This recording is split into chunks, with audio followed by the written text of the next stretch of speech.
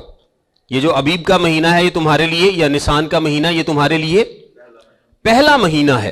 اور ابیب اور نسان ایک ہی بات ہے. یہ پہلا مہینہ ہوگا, اور اس مہینے کی 10 تاریخ کو اب لوگوں نے کرنا کیا ہے, کچھ فزیکل لوگوں کے کرنے کا کام ہے. یہ صرف یہ نہیں ہے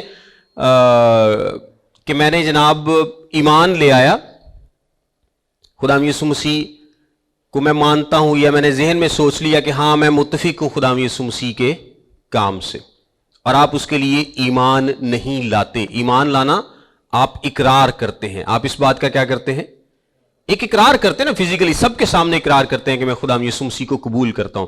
تو یہ صرف متفق نہیں ہونا آپ نے اس فسا کے ساتھ کہ ہاں میں خدا کے کام کے ساتھ متفق ہوں. آپ کو فزیکلی کچھ کرنا ہے, اور وہ کرنا کیا ہے کہ آپ نے, ہر فیملی نے 10 تاریخ کو ایک برہ لینا ہے, اور وہ برہ کیسا ہوگا, بے عیب ہوگا. وہ برہ کیسا ہوگا, بے عیب ہوگا. اب یہ جو برہ ہے یہ بھیڑ کا بھی بچہ ہو سکتا ہے اور بکری کا بچہ بھی ہو سکتا ہے. جو برہ ہے یہ بھیڑ اور بکری دونوں کا ہو سکتا ہے, لیکن یہ کیا ہوگا, 1 سال کا ہوگا اور نر ہوگا. 1 سال کا نر برہ لینا ہے, اور وہ وداؤٹ بلیمش ہوگا. اس میں کوئی جھری, کوئی داغ, کوئی بھی اس میں جو نقص ہے وہ نہیں ہوگا. وہ وداؤٹ اینی بلیمش ہوگا, بغیر کسی نقص کے ہوگا. ایسا برہ آپ لوگوں نے لینا ہے. اور لینا کس تاریخ کو ہے, فسح سے 4 دن پہلے. 4 دن پہلے آپ لوگوں نے وہ برہ لے کر اپنے گھر میں لے آنا ہے, اور 4 دن اس کو اپنے ساتھ رکھنا ہے. اب ان 4 دنوں میں کیا ہوگا, ظاہری سی بات ہے کہ وہ ایک معصوم جانور ہے.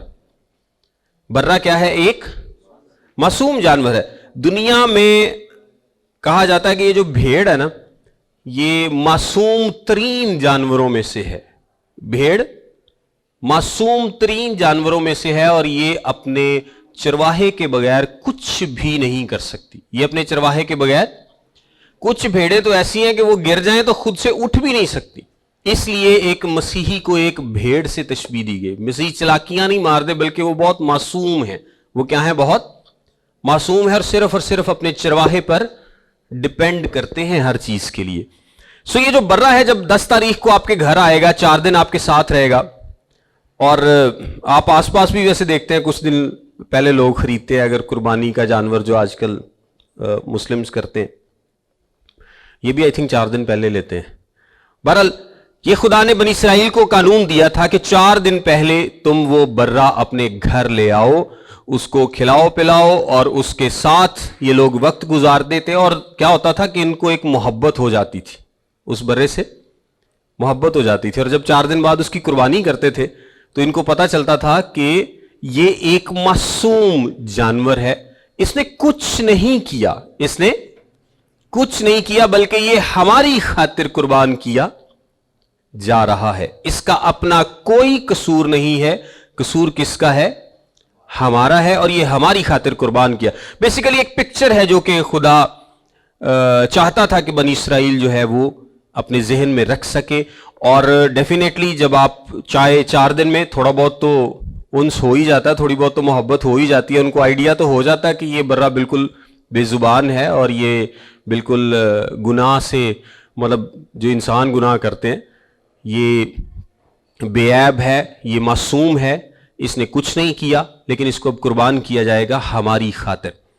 اور خدا نے کہا کہ 10 جو ایک فیملی ہے وہ لیں گے, ایک برہ لیں گے, اور اگر فیملی میں افراد کم ہوں تو 2 فیملیز یا زیادہ فیملیز مل کے ایک برہ لے سکتے ہیں.